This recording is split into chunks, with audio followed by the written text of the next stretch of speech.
नमस्कार, मी डॉक्टर प्रतीक Patil, medical oncologist.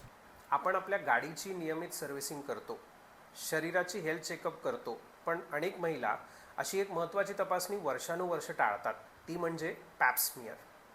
आजच्या व्हिडिओमध्ये जाणून घेऊयात की टेस्ट काय आहे, कोणासाठी आहे आणि ती इतकी महत्त्वाची का आहे. पॅप स्मिअर म्हणजे काय? पॅप स्मिअर ही कर्करोग शोधण्यासाठीची टेस्ट नाही, तर गर्भाशयाच्या मुखामध्ये कर्करोग होण्यापूर्वी होणारे सूक्ष्म बदल शोधण्यासाठी स्क्रीनिंग टेस्ट आहे. या चाचणीमध्ये गर्भाशयाच्या मुखावरील काही पेशी अगदी हलक्या हाताने घेतात आणि प्रयोगशाळेमध्ये त्याची तपासणी करायला पाठवतात, म्हणजेच लॅबोरेटरी. ही प्रक्रिया साधारण 5 मिनिटात पूर्ण होते. यात भूल लागत नाही, शस्त्रक्रिया होत नाही आणि प्रत्येक महिलेमध्ये फक्त किरकोळ अस्वस्थता जाणवते. कोणत्याच प्रकारचं दुखणं यामध्ये होत नाही. ही टेस्ट कोणी करून घ्यावी? जर तुमचे वय 21 ते 29 वर्ष असेल तर साधारण दर 3 वर्षांनी पॅप स्मिअर करण्याची शिफारस केली जाते. तुमचं वय जर का 30 ते 65च्या मध्ये आहे तर पॅप स्मिअर आणि HPV टेस्ट एकत्र किंवा आमच्या सल्ल्यानुसार योग्य स्क्रीनिंग त्याची केली जाते, depending upon your history.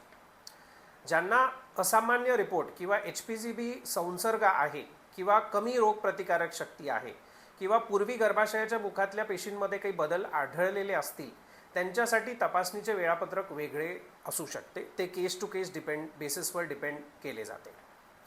Taste करण्यापूर्वी काय लक्षात ठेवावे? तपासणी ही मासिक पाळी सुरू असताना करू नये.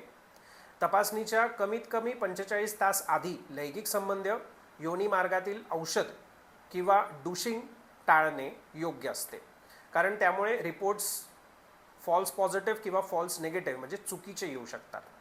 आणि शेवटचा संदेश लक्षात ठेवा, पॅप स्मिअर ही तपासणी कर्करोग होण्यापूर्वीची धोक्याची घंटा वाजवते.